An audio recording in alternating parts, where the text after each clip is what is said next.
मुलांसाठी प्रभावी 101 सवयी भाग 4 16 ते 20 सवयी।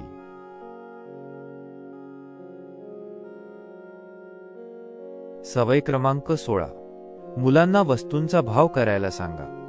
पूर्वीच्या काळी घासाघीस केल्याशिवाय भाव केल्याशिवाय कुठल्याही वस्तू मिळायच्या नाहीत, पण हल्ली मात्र मॉल संस्कृती आल्यामुळे फिक्स रेट अनुभवायला मिळतात। अनेक दुकानात फिक्स रेट हीच पाटी असते, त्यामुळे वस्तूंच्या किमती कमी जास्त होऊ शकतात, यावर मुलांचा विश्वास राहत नाही। सर्वात महत्त्वाचं, खरी किंमत काय हे मुलांना कळत नाही। यामुळे मुलांच्या मनात पैशाची काय किंमत आहे किंवा वस्तूचे काय महत्त्व आहे हे देखील पालकांना कळत नाही आणि मुलांनाही ते समजत नाही। जर मुलांना घासाघीस करायची सवय लागली तर मात्र मुलांमध्ये खूप बदल घडतील। ही सवय मुलांना काय देऊन जाईल? सर्वप्रथम मुलांमध्ये चौकसपणा वाढेल। एखादी गोष्ट बघताना ती काळजीपूर्वक कशी बघायची ही सवय देखील मुलांना नक्कीच लागेल। त्याचबरोबर मुलांची निरीक्षण शक्ती देखील वाढेल। बऱ्याचदा मुलांना किमती माहीत नसतात, यामुळे त्यांना खऱ्या किमती कळायला लागतील आणि सर्वात महत्त्वाचं, मुलं वाटाघाटी करायला शिकतील, व्यवहारी बनतील। आपल्याला मिळणाऱ्या पैशात ठराविक गोष्ट खरेदी कशी करायची, बजेट काय असतं, अशा गोष्टींची माहिती मुलांच्या मनात आपसूक तयार होईल। ही सवय कशी लावाल? सर्वात आधी मुलांना हे कळायला हवं की एखादी गोष्ट बाजारात येते तर ती कशी येते, त्याचा उगम कुठे होतो, त्याचा प्रवास कुठे होतो आणि आपल्या घरापर्यंत ती वस्तू कशी येते। यासाठी सर्वोत्तम उपाय म्हणजे मुलांना भाजी आणायला मंडईत बरोबर घेऊन जा। त्यातले व्यापारी म्हणजे कोण, शेतकरी म्हणजे कोण, मधले व्यापारी कोण हे समजून सांगा। भाज्यांच्या किमती 4 ठिकाणी चौकशी करून कमी जास्त कशा होतात हे त्यांना दाखवा, जेणेकरणे भाज्या किंवा कुठल्याही वस्तूची किंमत कमी जास्त होऊ शकते हे त्यांना पटेल। त्यानंतर त्यांना जी फळं आवडतात ती फळं कमी किमतीत कुठे मिळतील याची चौकशी करायला सांगा आणि त्यासाठी त्यांना घासाघीस करण्यासाठी प्रोत्साहित करा। मंडईत त्यांनाच गोष्टी घेण्यासाठी प्रोत्साहित करा। प्रोत्साहित करण्यासाठी अजून एक चांगला मार्ग म्हणजे जर मुलांनी ठराविक किमतीपेक्षा कमी किमतीत फळं आणली तर उरलेल्या पैशात आपण पार्टी करू हे मोटिवेशन द्या। ते मुलांना चांगलं लागू पडतं। तर मुलांच्यात कॉम्पिटिशन लागली तरी देखील ही सवय लागायला फार सोपं असतं। आपल्या सोसायटीमध्ये, बिल्डिंगमध्ये किंवा घरामध्ये 2 किंवा जास्त मुले असतील तर त्या मुलांना काही रक्कम हातामध्ये देऊन याच्यामध्ये जास्त चांगलं सामान किंवा जास्त चांगली भाजी कमी किमतीत कोण आणतोय त्याला बक्षीस, अशा प्रकारच्या स्पर्धा मुलांमध्ये लावणं हे घासाघीस करणं किंवा भाव करणं यासाठी फारच उपयुक्त ठरतं। मुलांना अशा कपड्याच्या दुकानात देखील घेऊन जा जिथे घासाघीस होते किंवा हातगाडीवर रस्त्यावर ज्या गोष्टी विकल्या जातात तिथे लोक कशी घासाघीस करतात हेही मुलांना बघायला सांगा। याच्यामध्ये आपोआपच सेल्सचं टेक्निक काय, विक्री कौशल्य काय, ते कसं विकसित होतं हेही त्यांना समजायला सुरुवात होईल। अर्थातच या सर्वाचा अजून एक मोठा उद्देश हाही असेल की आपली मुलं जास्त बुद्धिवान, जास्त चौकस होतील, त्यांना व्यवहार कळेल आणि त्याचबरोबर जगाची पैशाची खरी किंमत कळण्यासाठी ही सवय अत्यंत उपयोगी सिद्ध होईल। सवय क्रमांक 17 भाषण करण्याची सवय। जगातल्या अनेक भीतींपैकी सगळ्यात मोठी भीती कुठली असेल तर सगळ्यांसमोर बोलायची भीती, भाषण करायची भीती। मुलांना लहानपणीच सर्वांसमोर भाषण करण्याची सवय लागली तर या भीतीपासून मुलं सहजतेने मुक्त होतात। खरं तर लहानपणी मुलांना भीती नसतेच, पण मोठे लोकच घाबरतात हे जेव्हा त्यांच्या लक्षात येतं तेव्हा त्यांच्याही मनात भीती निर्माण होते। खरं तर भीतीला सामोरं गेल्यानंतर भीती नाहीशी होते किंवा ती गोष्ट परत परत केली की त्यामागची भीती निघून जाते। भाषण कला ही देखील सवयीचा भाग आहे। ज्यांना नेहमीच भाषण करायची सवय असते ते दिवसेंदिवस त्या कलेत पारंगत होत जातात, पण ज्यांना भाषण करण्याची सवय नसते ते मात्र भाषण करताना खूपच गोंधळतात। ही सवय मुलांना काय देऊन जाईल? मुलांना जर भाषण करायची सवय लागली तर त्यांच्यात आत्मविश्वास वाढेल। त्याचबरोबर एखादा विषय कसा मांडायचा याचं कौशल्य विकसित होईल। अनेक विषयांवर विचार करायची पद्धत मुलांमध्ये डेव्हलप होईल आणि यासाठी मुलं स्वतःहून काम करायला सुरुवात करतील। भाषण केल्यानंतर जेव्हा कौतुक होईल त्यावेळेला या मुलांचा आत्मविश्वास द्विगुणित होईलच होईल। त्याचबरोबर नेतृत्व कलाही विकसित होईल. ही सवय कशी लावाल? मुलांमध्ये ही सवय आणायची असेल तर मुलांना गोष्टी ऐकायची आणि गोष्टी वाचायची सवय लागली पाहिजे. घरात आजी आजोबा असतील आणि त्यांनी जर आपल्या नातवांना गोष्टी सांगायला सुरुवात केली आणि गोष्टी सांगताना आजीने किंवा आजोबांनी किंवा आई वडिलांनी हातवारे, चेहऱ्यावरचे भाव बदलत गोष्ट रंगवून रंगवून सांगितली तर मुलं अशा गोष्टीत रंगून जातात. मग तीच गोष्ट मुलं जेव्हा बाकीच्यांना सांगायला लागतात तेव्हा भाषणाची पहिली पायरी पूर्ण होते. घरात पाहुणे आल्यानंतर लहान सहान कार्यक्रमात गांधी जयंती असेल किंवा ऑगस्ट 15 किंवा जानेवारी 26 असेल तर खास करून आपल्या मुलांना भाषण तयार करायला सांगा. जरी शाळेत भाषण करायची संधी मिळाली नाही तरी घरातले सगळे समोर बसून आज आमचा मुलगा भाषण करणार आहे हे सांगून चांगल्या वक्त्यासमोर बसतो तसे मुलांसमोर बसा आणि त्यांचे भाषण ऐका. अशा वेळेला मुलांना प्राउंटिंग करणं टाळा. म्हणजे मागच्या बाजूने हे म्हण हे सांगू नका. वेळ आली तर त्यांना कागदावर नोट्स काढायला सांगा. त्या नोट्स वाचून सांगायला सांगा. परंतु आधार न घेता भाषण करायची सवय लावा. इंदिरा नूईंचं पुस्तक आहे. त्यात त्या म्हणतात की दर शनिवारी त्यांना मी राष्ट्रपती झाले तर, मी भारताची पंतप्रधान झाले तर, मी उद्योगपती झाले तर अशा विषयांवर भाषण देण्यासाठी आई प्रोत्साहित करायची आणि दर शनिवारी त्या विषयावर त्यांना त्यांच्या भावंडासमोर भाषण द्यायला लागायचं. यामुळे त्या म्हणाल्या की जेव्हा मी जगातल्या एका आंतरराष्ट्रीय कंपनीची प्रेसिडेंट झाले तेव्हा मला त्याचं काहीच विशेष वाटलं नाही, कारण ही सवय लहानपणीच माझ्या आईने लावली होती.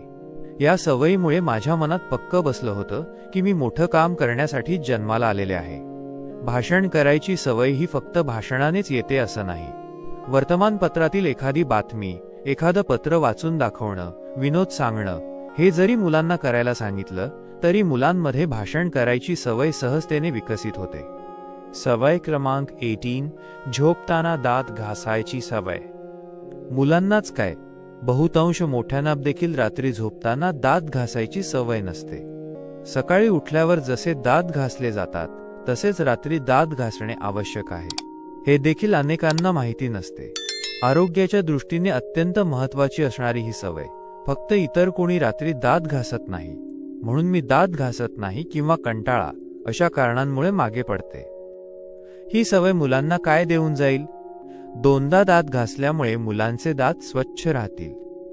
रात्री जेवल्यानंतर दातात जे अन्नपदार्थ तसेच राहतात, जे कुजल्यामुळे दातांचं नुकसान होतं ते सहजतेने बंद होईल. तिसरी गोष्ट, चॉकलेट सारख्या तत्सम गोष्टी दिवसभर खाल्ल्या गेल्यामुळे त्या 24 तासांनंतरच बाहेर निघण्याची शक्यता असते. पण दिवसातून दोनदा 12 तासातून एकदा जर दात घासले गेले तर त्या गोष्टी आपोआपच नाहीशा होतील आणि मुलांची दात किडण्याची तक्रार, दात दुखण्याची तक्रार आपोआप बंद होईल. मुलांचं आरोग्य सुधारेल हे वेगळं सांगायला नकोच. ही सवय कशी लावाल? आधी मुलांना हे सांगा की दात रात्री का घासायचे, त्याच्या मागील शास्त्रीय कारण काय. दुसरी गोष्ट, ज्या वेळेस घरातील मोठी माणसं देखील रात्री झोपताना दात घासतात त्यावेळेस आपोआपच तो घरातील एक प्रघात बनतो, एक सवय बनून जाते. तिसरी गोष्ट, जर तुम्हाला मुलांना रात्री दात घासायची सवय लावायची असेल तर रात्री जर तुम्ही आईस्क्रीम खाणार असाल तर त्याच मुलांना, त्याच लोकांना आईस्क्रीम द्या जे रात्री दात घासतात. जे रात्री दात घासत नाहीत त्यांना रात्री दूध किंवा त्यांच्या आवडीचा पदार्थ देऊ नका. बऱ्याचदा मुलांना आवडीची टूथपेस्ट आणून दिली तर त्याच्या चवीमुळे देखील मुलं दात घासतात. तर वेगवेगळ्या रंगाचे ब्रश आणून दिले, रात्री झोपताना दात घासायचा वेगळा ब्रश, त्याची ठेवायची जागा वेगळी, त्याची ठेवायची पद्धत वेगळी, हे मुलांना करून दिलं तरी देखील मुलं आनंदाने दात घासतील. त्याचप्रमाणे मुलांना सगळ्यांसमोर तुझे दात किती स्वच्छ आहेत हे जर सांगितलं किंवा दाखवायला सांगितलं आणि त्या स्वच्छ दातांचं सगळ्यांसमोर कौतुक करून, याचं एकच कारण, आमचा मुलगा रात्री दात घासतो, आमची मुलगी रात्री दात घासते, हे जर जोरात सांगितलं तर एवढं छोटंसं कौतुक देखील मुलांना रात्री दात घासायला भाग पाडतं. अंदाजे 15 दिवस किंवा 1 महिना मुलांनी रोज दात घासले तर तो त्यांच्या आयुष्याचा एक भाग बनून जातो, जीवनाची एक शैली बनून जाते. आयुष्यासाठी एक सर्वोत्तम सवय तुम्ही तुमच्या मुलांना दिलेली असते. सवय क्रमांक 19, सकाळी लवकर उठण्याची सवय. बऱ्याचशा मुलांना सकाळी लवकर उठण्याची सवय नसते. त्यांचे पालक कायम तक्रार करतात की मुलांना सकाळी उठवणं म्हणजे एक दिव्य असतं. ती उठता उठत नाहीत. पण जेव्हा मुलांना एखाद्या ट्रिपला किंवा पिकनिकला जायचं असतं, तेव्हा मात्र न सांगता सगळ्यांच्या अगोदर उठून मुलं तयार असतात. अशा वेळेस ही मुलं पालकांच्या मागे लागतात की मला लवकर जायचंय, तुम्ही उठा, तुम्ही उठा. खरं तर वेळेत उठणं ही शरीराला आणि मनाला लागलेली एक सवय आहे. ज्या वेळेस एखादी गोष्ट आपल्या मनाने ठरवली जाते, तेव्हा शरीर आपोआप ऐकायला लागतं. आणि एकदा का शरीराला ती सवय लागली की मग रात्री कितीही उशिरा झोपल्यावर देखील मुलं आपोआप सकाळी लवकर उठायला लागतात. ही सवय मुलांना काय देऊन जाईल? सर्वात महत्त्वाचं म्हणजे मुलांचा दिवस लवकर सुरू होईल. अनेक मुलं सूर्य उगवताना उठतात, तर अनेक मुलांना सूर्योदय पाहायची सवय नसते. जी मुलं लवकर उठतात, सर्वे सांगतो की ही मुलं जास्त प्रसन्न असतात, त्याचबरोबर ती जास्त कार्यक्षम देखील असतात. लहान मुलांची सर्वात जास्त ऊर्जा ही सकाळी असते. सकाळीच त्यांच्यामध्ये जास्त उत्साह असतो. त्यामुळे सकाळी उठणारी मुलं ही जास्त कार्यक्षम असतातच. त्याचबरोबर त्यांचा उत्साह ही दिवसभर टिकून राहतो. ही सवय मुलांना कशी लावाल? संशय व्यक्त करणारा स्माइली चेहरा. ज्या मुलांची झोप 8 तास पूर्ण होते, तीच मुलं लवकर उठू शकतात. त्यासाठी मुलांना रात्री वेळेवर झोपण्याची सवय लागणं अत्यंत आवश्यक आहे. सुट्ट्यांमध्ये किंवा सुट्टीच्या दिवशी उशिरा उठल्यामुळे शरीराला उशिरा उठायची सवय लागते. मग ती मुलं सुट्टीच्या दिवशी लवकर का उठतील? यासाठी त्यांना मोटिवेशन तयार करणं हे तितकंच आवश्यक आहे. सकाळी लवकर उठून फिरायला जाणं, ट्रिपला जाणं किंवा मुलांची आवडती कामं, अशा गोष्टी सकाळच्या वेळेत प्लॅन केल्या तर मुलं आपोआपच सुट्टीमध्येही लवकर उठतील. ज्या घरात सकाळी लवकर जाग असते, म्हणजे सगळेजण सकाळी लवकर उठलेले असतात, ती मुलं लवकर उठतात. ज्या घरात खिडक्या दरवाजे बंद आहेत, बाकी झोपलेले आहेत, त्या घरातील मुलं मात्र आपोआपच उशिरा उठायला लागतात. त्यासाठी घरात लवकर जाग येणं हे अत्यावश्यक आहे. ज्या घरात सकाळचं वातावरण हे आनंदी असतं, सर्व पसारा स्वच्छ आवरलेला असतो, त्या घरातील मुलं लवकर उठतात. ज्या घरात आजूबाजूचं वातावरण आळसावलेलं असतं, पसारा तसाच असतो, तिथली मुलं मात्र निवांत उठतात किंवा उशिरा उठतात. लवकर उठणं म्हणजे पहाटे उठणं नाही, तर वेळेवर उठणं. हे मुलांना समजावून सांगितलं तरी देखील मुलं लवकर वेळेत उठायला सुरुवात करतात. सवय क्रमांक 20, रोज सकाळी प्रातर्विधीला जाण्याची सवय. आपलं शरीर हे सवयींचं गुलाम असतं. आपण त्याला जशी सवय लावू तसंच शरीर वागत असतं, प्रतिक्रिया देत असतं. अनेक मुलं प्रातर्विधीला जायचा कंटाळा करतात किंवा प्रातर्विधीला जाण्यासाठी चालढकल करतात. याचा परिणाम मुलांच्या आरोग्यावर लहानपणी दिसत नाही, पण वय वाढल्यावर शरीरावर त्याचे दुष्परिणाम दिसायला लागतात. भारतीय संस्कृतीमध्ये सकाळी लवकर उठून प्रातर्विधीला जाण्याचं महत्त्व वेगवेगळ्या पद्धतीनं अनेक वेळेस मांडलंय. याचं कारण म्हणजे आपल्या शरीराला पोटाच्या विकारांपासून दूर ठेवण्यासाठी ही अत्यंत महत्त्वाची सवय आहे आणि ही सवयच काम करते. जसं रात्री लवकर झोपायची जर सवय असेल तर ती मुलं रात्र होताच झोपतात, पण त्यांना रात्री जागायची सवय असेल ते मात्र रात्र झाली की जास्त उत्साहित होताना दिसतात. हा सवयीचा परिणाम असतो. ही सवय मुलांना काय देऊन जाईल? मुलांचे आरोग्य चांगले राहण्याकरता ही सवय अत्यंत आवश्यक आहे. ही मुलांसाठीच नाही तर सर्वांसाठी अत्यंत आवश्यक सवय आहे. दिवसभर आपण अनेक गोष्टींचं सेवन करतो. ते केल्यानंतर शरीराला नकोशा असणाऱ्या गोष्टी शरीर बाहेर टाकतं. ही एक नैसर्गिक प्रक्रिया आहे. ती झाली नाही की नवीन चांगल्या गोष्टी आत येऊ शकणार नाहीत. वेळेत प्रातर्विधी झाल्याने आपोआपच शरीर स्वस्थ आणि उत्साही बनतं आणि ज्यांचं शरीर स्वच्छ आणि उत्साही असतं त्यांचं मनही उत्साही बनतं. त्यांना नवीन काम करण्यात उत्साह येतो. मुलांची पचनशक्ती वाढतेच वाढते. ही सवय कशी लावाल? सर्वप्रथम मुलांना या सवयीचं महत्त्व समजून सांगा. आपण सकाळी उठल्या उठल्या रोज ब्रेकफास्ट करतो, ठराविक वेळेत जेवण करतो, ठराविक वेळेत झोपतो.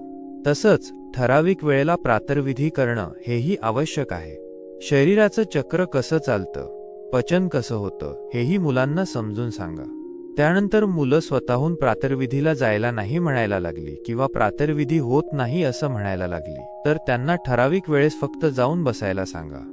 एकदा का ठराविक वेळेत जाऊन बसायला सुरुवात झाली की ती सवय लागेल आणि शरीर स्वतःहून ती सवय लावून घेईल.